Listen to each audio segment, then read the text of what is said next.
Be happy to do that. Thank you. I'm going to take a little bit of issue with Mr. Williams. I suspect if you were to say most of the comment writers on newspaper stories have nothing more to do. I might agree, but with respect to bloggers, I couldn't include all of them because Holly Richardson, before being named to the Utah House of Representatives in January of this year, was known as Holly on the Hill, one of the most respected bloggers on political policy topics in the state. And she was appointed to fill the seat that she occupies because the previous occupant of that seat had relocated his home only to discover that he was outside the boundary of the district.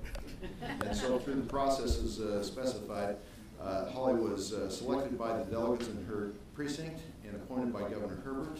And second weekend of the session, she jumped into the saddle and hit the ground running. Holly and her husband are the parents of 24 children, 20 of whom are adopted, 18 of whom are from lands other than the United States of origin. Holly is courageous and effective, and I get emotional thinking about it because I think so much of her. I introduce Representative Holly Christian Richardson.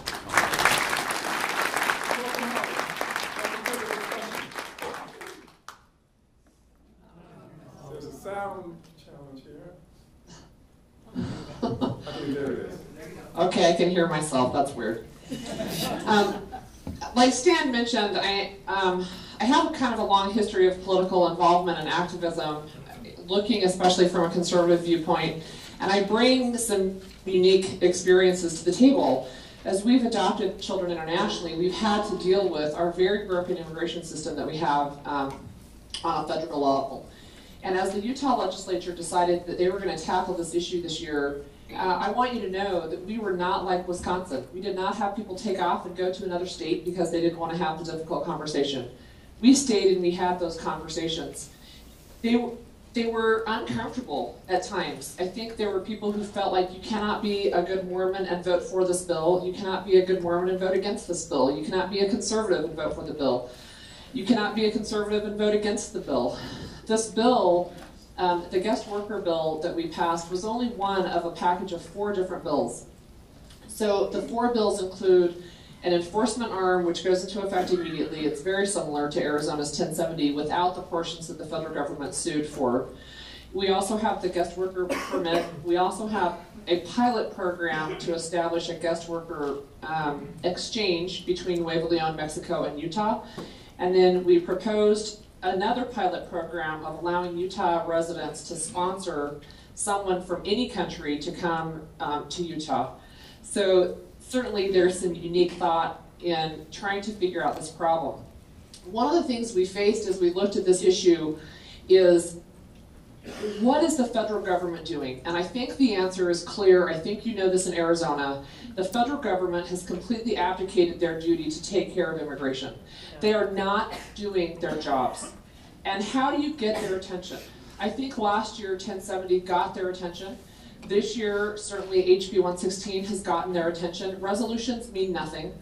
They go into the round file. They say, yeah, we'll pull out immigration as a campaign platform when we are up for election. And then when we get back into DC, we are not going to touch this issue. It's too hot. We know it's hot. It's become the new third rail of politics. And we simply refuse to do it.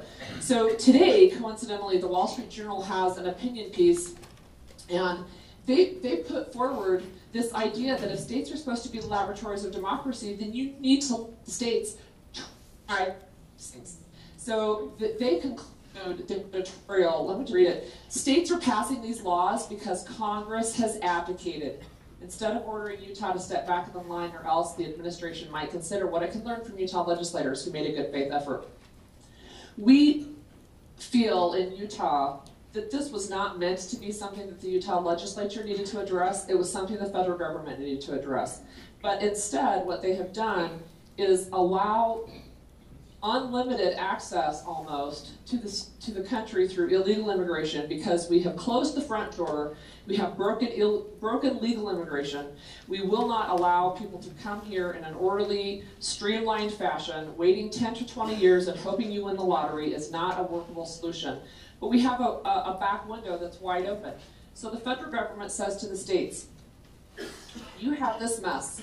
Sorry. You're going to pay to educate the kids. You're going to pay to medicate them as they show up at your hospitals. You're going to pay to incarcerate them as they commit crimes. But guess what? You can't do anything about it. You can't ask them to have skin in the game. You cannot ask them to participate. You cannot ask them to pay taxes. You cannot ask them to do really anything. You can't ask them to do co-pays when they show up at the emergency room. So Utah said, what is it that we can do to address the reality of what we're facing right now? We are not a border state. We cannot deport. We cannot provide legal status in the sense of citizenship. There's no way that we can do that, and we are well aware that we cannot do that. So what we decided as a legislature is that we would move forward with a plan that would allow people who are here, who are not the people who are coming to run drugs, who are not the people here coming to traffic in human beings, but the people who are coming to escape violence and fear and threats in their own country, who want to try for a better life. They're here, we're going to deal with it. How do we do that? We cost shift from the taxpayer by making them be part of the system. This guest worker permit, they must pay between $1,000 and $2,500 in fines for even being here. They have to pass a background check, they have to have fingerprints done, they have to have facial recognition and biometrics. It does have an E-Verify component. And then it allows the people who are willing to step forward and say, I'm here, I want to participate. They must carry medical insurance, or they must have no medical debt and not incur any medical debt during the time that they have that guest worker. And not just disappear once they get the permit. If they're missing more than 10 days, then their employer is mandated to report their absence, and they will be tracked down. They are required to report where they live, who they are living with, and that allows our state government a way to track them, at the same time realizing that the federal government has completely refused to act, and as they do so, they have pushed the problems onto the states. Representative Richardson, I don't know if you can, I guess you can, thank you. We're down to 5 minutes, and I certainly want to allow opportunity for the audience to ask some of the questions. So if you will stay with us, I'm sure there will be some questions for you as well as for our other fine panelists. I do have, so let's applaud the for being here. Thank you.